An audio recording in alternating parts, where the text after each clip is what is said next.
Иницијативата за гласање со квалификувано мнозинство наместо едногласно во процесот за проширување на Европската Унија може да го забрза преговарачкиот процес со земјите кандидати и да ја зголеми предвидливоста, но не предвидува укинување на ветото за почеток на преговорите и за влегување во Европската Унија.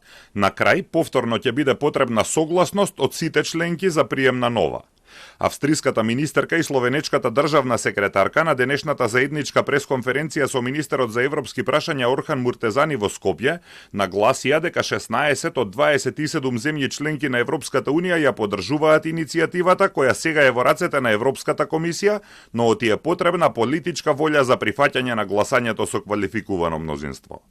Австрија ќе се заложи за квалификувано мнозинство за влегување на нови земји во Европската Унија со цел да се намали бирократијата. За процесот на пристапување ќе биде неопходна едногласност, меѓутоа ќе се намалат билатералните напнати односи. Германија и Словенија уште минатата година доставија non-paper кој предвидува одлуките во процесот за проширување да се носат ако ги поддржат 55% од земјите членки, ако во нив живее 65% од населението во Европската Унија.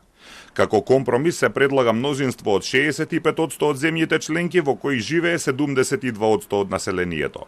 Во Европската Унија веќе има дебата за ова прашање, но согласност не е постигната.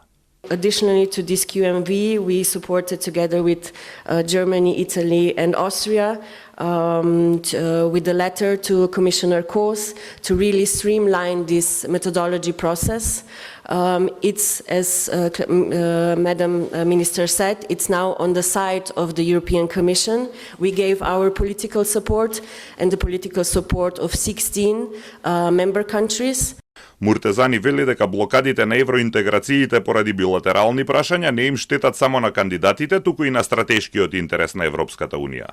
Гледаме дека, за жал, тоа веќе станува пракса и не им штети само на интересот на земјите кандидати, туку и на интересот, стратешкиот интерес на Европската Унија, особено поради фактот што го отежнува пристапувањето и остава простор за условно речено злоупотреби за билатерални интереси во процесот на пристапувањето. Промените како што се најавуваат би решиле голем дел од нашите грижи или тоа што ние сме ги посочили како извори на понатамошни билатерализации или проблеми во нашето пристапување.